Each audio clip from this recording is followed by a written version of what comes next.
Company ಹೆಸರು ಬಂದು BEML limited ನೋಡ್ಬೋದು ಇಲ್ಲಿ.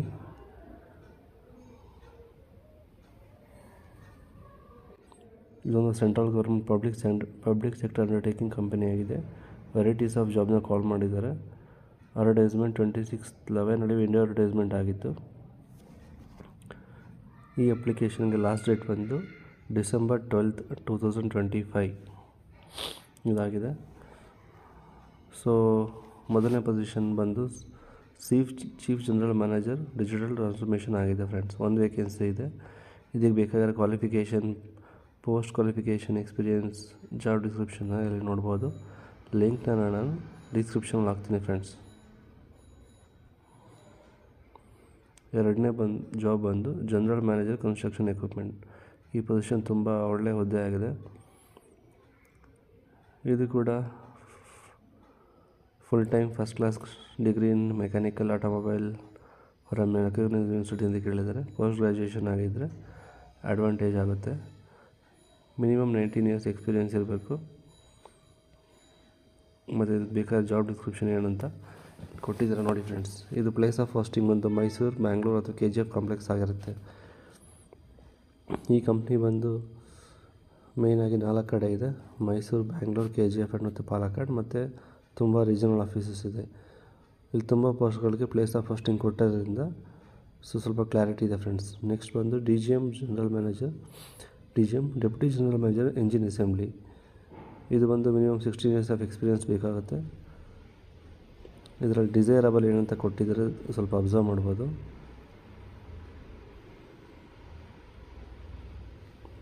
ನೆಕ್ಸ್ಟ್ ಬಂದು engineer tooling grade 2 and assistant manager tooling grade 3. ಇವರು MTech ಕ್ಯಾಂಡಿಡೇಟ್ ಆಗಿದ್ದರೆ ಅಪ್ಲೈ ಮಾಡ್ಬೋದು ಫ್ರೆಂಡ್ಸ್. ಮತ್ತು BE ಆಗಿರೋರು ಗ್ರೇಡ್ 2 ಅಪ್ಲೈ ಮಾಡ್ಬೋದು.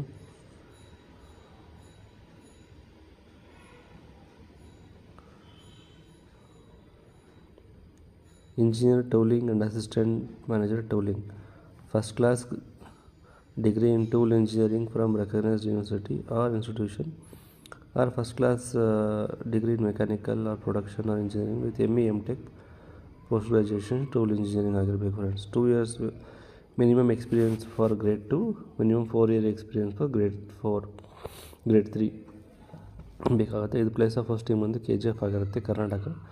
ಸೊ ಇದೊಂದು ಕನ್ನಡಿಗರ್ಸ್ಗೆ ಒಂದು ತುಂಬ ಒಳ್ಳೆಯ ಅವಕಾಶ ಆಗಿರುತ್ತೆ. ಸೊ ಈ ಕಂಪ್ನಿ ಬಂದು ಕರ್ನಾಟಕದಲ್ಲಿ 3 ಕಡೆ ಇರೋದ್ರಿಂದ ತುಂಬ ಒಂದು ಅವಕಾಶ ಇದೆ ನೋಡಿ. ನೆಕ್ಸ್ಟ್ ಪೋಸ್ಟಿಂಗ್ ಬಂದು assistant manager R&D research and development. 2 vacancies ಇದೆ. ಇದು ಬಂದು ಫಸ್ಟ್ ಕ್ಲಾಸ್ ಗ್ರ್ಯಾಜುಯೇಟ್ ಆಗಿರಬೇಕು, ಇಂಜಿನಿಯರಿಂಗ್ ಗ್ರ್ಯಾಜುಯೇಟ್, 4 year ಎಕ್ಸ್ಪೀರಿಯೆನ್ಸ್ ಬೇಕು. ಮತ್ತು ಪ್ಲೇಸ್ ಆಫ್ ಪೋಸ್ಟಿಂಗ್ ಒಂದು ಮೈಸೂರು ಆಗಿದೆ ಅಥವಾ ಬ್ಯಾಂಗ್ಳೂರು ಕೂಡ ವೇಕೆನ್ಸಿ ಇದೆ. ಸೊ 2 ಪೊಸಿಷನ್ಸ್ ಎಲ್ಲಿ ಬೇಕಾದರೂ ಪೋಸ್ಟಿಂಗ್ ಮಾಡ್ಬೋದು. ನೆಕ್ಸ್ಟ್ ಬಂದು ನಾನ್ ಇಂಜಿನಿಯರಿಂಗ್ ಗ್ರ್ಯಾಜುಯೇಟ್ಸ್ಗೆ ಫ್ರೆಂಡ್ಸ್. ಇದು ಇಂಜಿನಿಯರಿಂಗ್ ಗ್ರ್ಯಾಜುಯೇಟ್ಸ್ ಕೂಡ ಅಪ್ಲೈ ಮಾಡೋದು, ಬಟ್ ಮೋಸ್ಟ್ಲಿ ನಾನ್ ಇಂಜಿನಿಯರಿಂಗ್ ಗ್ರ್ಯಾಜುಯೇಟ್ಸ್ಗೆ ಅಪ್ಲಿಕಬಲ್ ಆಗುತ್ತೆ. ಇದು graduates in any discipline from recognised university, officer security grade 2, assistant manager grade 3. Post qualification experience ಬಂದು 2 years minimum for grade 2, 4 year experience for grade 4 ಇರುತ್ತೆ. Place of posting ಬಂದು BEML manufacturing complex at Karnataka or Kerala. So ಈ company ಕರ್ನಾಟಕದಲ್ಲಿ 3 ಕಡೆ ಇದೆ, ಕೇರಳದ 1 ಕಡೆ ಇರೋದ್ರಿಂದ ಎಲ್ಲಿ ಬೇಕಾದ್ರೂ ಆಗ್ಬೋದು. ನೆಕ್ಸ್ಟ್ ಬಂದು assistant manager Rajbhasha official language. ಇದು ಬಂದು ನಾನ್ ಇಂಜಿನಿಯರಿಂಗ್ ಗ್ರ್ಯಾಜುಯೇಟ್ಸ್ ಅಪ್ಲೈ ಮಾಡ್ಬೋದು. ಇದರಲ್ಲಿ ಮಾಸ್ಟರ್ ಡಿಗ್ರಿ ಆಗಿರಬೇಕು, PhD ಮಾಡಿದರೆ ಪ್ರಿಫರಬಲ್ ಅಂತ ಹೇಳಿದ್ದಾರೆ. 4 years ಆಫ್ ಎಕ್ಸ್ಪೀರಿಯೆನ್ಸ್ ಬೇಕಾಗುತ್ತೆ ಫ್ರೆಂಡ್ಸ್ ಅಸಿಸ್ಟೆಂಟ್ ಮ್ಯಾನೇಜರ್ಗೆ. ಮತ್ತು ಮಿನಿಮಮ್ 8 year ಎಕ್ಸ್ಪೀರಿಯೆನ್ಸ್ ಬೇಕಾಗುತ್ತೆ ಗ್ರೇಡ್ 4ಗೆ, ಅಂದರೆ manager position. Place of posting ಬಂದು ಬ್ಯಾಂಗ್ಳೂರು, ಕರ್ನಾಟಕ ಅಂತ ಕೊಟ್ಟಿದ್ದಾರೆ ಕ್ಲಿಯರಾಗಿ. ನೆಕ್ಸ್ಟ್ ಬಂದು doctor stream friends. Assistant manager paediatrician, ಮಕ್ಕಳು ಡಾಕ್ಟರ್ ಆಗಿರ್ತಾರೆ, MBBS. 1 ವೇಕೆನ್ಸಿ ಇದೆ. ಫ್ರೆಷರ್ ಅಥವಾ ಎಕ್ಸ್ಪೀರಿಯೆನ್ಸ್ ಕೂಡ ಅಪ್ಲೈ ಮಾಡ್ಬೋದು. ಪ್ಲೇಸ್ ಆಫ್ ಪೋಸ್ಟಿಂಗ್ ಬಂದು KGF ಅಲ್ಲಿರುತ್ತೆ. ನೆಕ್ಸ್ಟ್ ಬಂದು ಅಸಿಸ್ಟೆಂಟ್ ಮ್ಯಾನೇಜರ್ ಜನರಲ್ ಫಿಸಿಷಿಯನ್. ಇವರು ಕೂಡ MBBS ಡಾಕ್ಟರ್ ಆಗಿರಬೇಕು. 1 ವೇಕೆನ್ಸಿ ಇದೆ. ಫ್ರೆಷರ್ ಅಥವಾ ಎಕ್ಸ್ಪೀರಿಯೆನ್ಸ್ ಡಾಕ್ಟರ್ಸ್ ಅಪ್ಲೈ ಮಾಡ್ಬೋದು. ನೆಕ್ಸ್ಟ್ ಬಂದು ಆಫೀಸರ್ ಮೆಡಿಕಲ್ ಗ್ರೇಡ್ 2. ಇದು 4 ವೇಕೆನ್ಸೀಸ್ ಇದೆ. MBBS ಡಿಗ್ರಿ ಆಗಿರಬೇಕು. 2 years ಎಕ್ಸ್ಪೀರಿಯನ್ಸ್ ಬೇಕಾಗುತ್ತೆ. Place of posting KGF Bengaluru, Mysuru, Palakkad ಅಂತ ಕೊಟ್ಟಿದ್ದಾರೆ friends. Next consultant physician 1 vacancy ಇದೆ. MBBS ಆಗಿರಬೇಕು, MD ಆಗಿರಬೇಕು. ಮ್ಯಾಂಡೇಟ್ರಿ 3 years ಎಕ್ಸ್ಪೀರಿಯನ್ಸ್ ಇರಲೇಬೇಕಾಗುತ್ತೆ ಫ್ರೆಂಡ್ಸ್ ಈ ಕನ್ಸಲ್ಟೆಂಟ್ ಫಿಸಿಷಿಯನ್ಗೆ. ಪ್ಲೇಸ್ ಆಫ್ ಪೋಸ್ಟಿಂಗ್ ಬಂದು KGF ಇರುತ್ತೆ. ಜಾಬ್ ಡಿಸ್ಕ್ರಿಪ್ಷನ್ ಅಂತ ನೋಡ್ಬೋದು ಫ್ರೆಂಡ್ಸ್.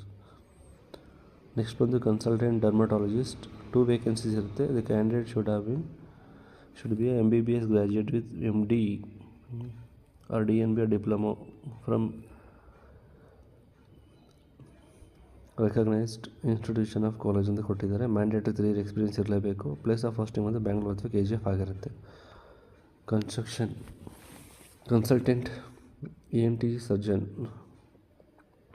ಇದು 1 ವೇಕೆನ್ಸಿ ಇರುತ್ತೆ. ಮ್ಯಾಂಡೇಟ್ರಿ ಎಕ್ಸ್ಪೀರಿಯನ್ಸ್ ಬಂದು 3 years ಬೇಕಾಗುತ್ತೆ. MBBS ಆಗಿರಬೇಕು. ಮತ್ತು ನೋಡ್ಬೋದು ಇಲ್ಲಿ ಪ್ಲೇಸ್ ಆಫ್ ಪೋಸ್ಟಿಂಗ್ ಬಂದು ಬ್ಯಾಂಗ್ಳೂರು ಆಗಿರುತ್ತೆ ಅಥವಾ KGF ಆಗಿರ್ಬೋದು. ಕನ್ಸಲ್ಟೆಂಟ್ ಸರ್ಜನ್, ಜನರಲ್ ಸರ್ಜನ್ ಇವ್ರಿಗೆ 2 ವೇಕೆನ್ಸೀಸ್ ಇದೆ. ಕ್ಯಾಂಡಿಡೇಟ್ MBBS ಆಗಿರಬೇಕು ಮತ್ತು 3 years ಎಕ್ಸ್ಪೀರಿಯನ್ಸ್ ಇರಬೇಕಾಗುತ್ತೆ. ಇದು ಮ್ಯಾಂಡೇಟ್ರಿ ಆಗಿದೆ. ಪ್ಲೇಸ್ ಆಫ್ ಪೋಸ್ಟಿಂಗ್ ಬಂದು ಬ್ಯಾಂಗ್ಳೂರು ಅಥವಾ KGF ಆಗಿರುತ್ತೆ. ಲಾಸ್ಟ್ ಪೊಸಿಷನ್ ಬಂದು ಕನ್ಸಲ್ಟೆಂಟ್ ರೇಡಿಯೋಲಾಜಿಸ್ಟ್ ಇದು 1 ವೇಕೆನ್ಸಿ ಇದೆ. 3 years ಮಿನಿಮಮ್ ಎಕ್ಸ್ಪೀರಿಯನ್ಸ್ ಇರಬೇಕು. MBBS ಆಗಿರಬೇಕು. ಪ್ಲೇಸ್ ಆಫ್ ಪೋಸ್ಟಿಂಗ್ ಬಂದು ಬ್ಯಾಂಗ್ಳೂರು ಇದೆ. ಜಾಬ್ ಡಿಸ್ಕ್ರಿಪ್ಷನ್ ನೀವು ನೋಡ್ಬೋದು. ಎಲಿಜಿಬಿಲಿಟಿ ಆ್ಯಂಡ್ ಸರ್ವಿಸ್ ಕಂಡೀಷನ್ನ ನೋಡ್ಬೋದು, ಬ್ರೀಫಾಗಿ ಕೊಟ್ಟಿದ್ದಾರೆ. ಆಫೀಸರ್ಗೆ 2 years experience, assistant manager 4 years experience. Age limit ಕೂಡ ಕೊಟ್ಟಿದ್ದಾರೆ. ಅಪ್ಪರ್ ಏಜ್ ಲಿಮಿಟು ಇದು ಕ್ರಾಸ್ ಆಗಬಾರ್ದು. ಇದೊಂದು ಸೆಂಟ್ರಲ್ ಗೌರ್ಮೆಂಟ್ PSO ಆಗಿರೋದ್ರಿಂದ ಇದು relaxation for SC ST OBC ಮತ್ತು ಕ್ಯಾಂಡಿಡೇಟ್ಸ್ಗೆ ಏನು ಅಂತ ಕೊಟ್ಟಿದ್ದಾರೆ. PWD ಕ್ಯಾಂಡಿಡೇಟ್ಸ್ ಕೂಡ ಒಂದು ರಿಲ್ಯಾಕ್ಸೇಷನ್ ಇರುತ್ತೆ. ಆ 10 years ತನಕ ರಿಲ್ಯಾಕ್ಸೇಷನ್ ಇರುತ್ತೆ ಫ್ರೆಂಡ್ಸ್. ಸೊ ಬೇಸಿಕ್ ಪೇ ನೋಡ್ಬೋದು ಇಲ್ಲಿ. ಗ್ರೇಡ್ 2 ಬಂದು 40,000 ಬೇಸಿಕ್ ಇರುತ್ತೆ. ಸೊ ಗ್ರೇಡ್ 9 ಗ್ರೇಡ್ಗೆ 1,20,000 ತನಕ ಬೇಸಿಕ್ ಇದೆ. ಮಿನಿಮಮ್ ಬೇಸಿಕ್ ಇಷ್ಟು ಇರುತ್ತೆ. ಪೋಸ್ಟ್ ಕ್ವಾಲಿಫಿಕೇಷನ್ ಎಕ್ಸ್ಪೀರಿಯನ್ಸ್ ಬಂದು 2 years ಮಿನಿಮಮ್ ಬೇಕಾಗುತ್ತೆ. 21 ಫಾರ್ CGM ಪೋಸ್ಟ್ಗೆ ಇರುತ್ತೆ. ಸೊ ಇದನ್ನು ನೀವು ಅಕಾರ್ಡಿಂಗ್ಲಿ ನೋಡ್ಕೊಂಡು ಚೆಕ್ ಮಾಡಿಕೊಂಡು ರೆಸ್ಪೆಕ್ಟಿವ್ ಪೊಸಿಷನ್ಗೆ ಏನು ಬೇಕೋ ಎಲಿಜಿಬಿಲಿಟಿ ಚೆಕ್ ಮಾಡಿ ಅಪ್ಲೈ ಮಾಡೋದು ಫ್ರೆಂಡ್ಸ್. ಇದಕ್ಕೆ ಲಾಸ್ಟ್ ಡೇಟ್ ಆಗಿರುತ್ತೆ 31st December 2025. ಮತ್ತು ಏಜ್ ಎಕ್ಸ್ಪೀರಿಯನ್ಸ್ ಕ್ರೈಟೀರಿಯಾ ಕೂಡ ಇದೇ ಡೇಟಿಗೆ ಕ್ಯಾಲ್ಕುಲೇಟ್ ಮಾಡ್ತಾರೆ. ಸೊ ಈ ಡೇಟಿಗೆ ಏನು ಎಕ್ಸ್ಪೀರಿಯನ್ಸ್ ಮತ್ತು ಎಜುಕೇಷನ್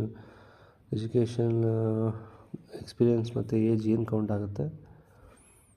ಸೊ ಅದು ಎಲಿಜಿಬಲ್ ಇದ್ದರೆ ಈ ಅಡ್ವರ್ಟೈಸ್ಮೆಂಟ್ಗೆ ಅಪ್ಲೈ ಮಾಡ್ಬೋದು ಫ್ರೆಂಡ್ಸ್. ಅಪ್ಲಿಕೇಶನ್ ಫೀಸ್ ಬಂದು 500 rupees ಆಗಿರುತ್ತೆ. ಇದರಲ್ಲಿ SC ST ಮತ್ತು PWD ಕ್ಯಾಂಡಿಡೇಟ್ಸ್ಗೆ ಫೀಸ್ ಅಪ್ಲಿಕಬಲ್ ಆಗೋದಿಲ್ಲ. ಆಲ್ರೆಡಿ ಹೇಳ್ದಂಗೆ ಲಾಸ್ಟ್ ಡೇಟ್ ಬಂದು 31st December 6 PM ಒಳಗಡೆ ಇದನ್ನು ಆನ್ಲೈನ್ ಅಪ್ಲಿಕೇಶನ್ ಅಪ್ಲೈ ಮಾಡಬೇಕಾಗುತ್ತೆ ಫ್ರೆಂಡ್ಸ್. ಮತ್ತು ಏನು ಡಾಕ್ಯುಮೆಂಟ್ಸ್ ಬೇಕಾಗುತ್ತೆ ಅದೆಲ್ಲ ಡೀಟೇಲಾಗಿ ಕೊಟ್ಟಿದ್ದಾರೆ. 10th marks card, INT card, SC ST and OBC certificate, pay slip ಡೀಟೇಲಾಗಿ ಕೊಟ್ಟಿದ್ದಾರೆ ಫ್ರೆಂಡ್ಸ್. ಮತ್ತು ವೆಬ್ಸೈಟ್ ಮತ್ತು ಫರ್ದರ್ ಏನೋ ಇನ್ಫಾರ್ಮೇಷನ್ ಬೇಕಂದರೆ ಬೆಮೆಲ್ ವೆಬ್ಸೈಟ್ನ ವಿಸಿಟ್ ಮಾಡ್ಬೋದು. ಮತ್ತು ಏನೇ ಕ್ವೈರೀಸ್ ಇದ್ರೂ ಇಲ್ಲೊಂದು ಮೇಲ್ ID ಕೊಟ್ಟಿದ್ದಾರೆ ನೋಡಿ, recruitment@bmllimited.in ಇದಕ್ಕೆ ನೀವು ಕಳಿಸ್ಬೋದು. ಇಷ್ಟ ಆಗಿರುತ್ತೆ ಬ್ರೀಫ್ ಅಪ್ಡೇಟ್ ಫ್ರೆಂಡ್ಸ್.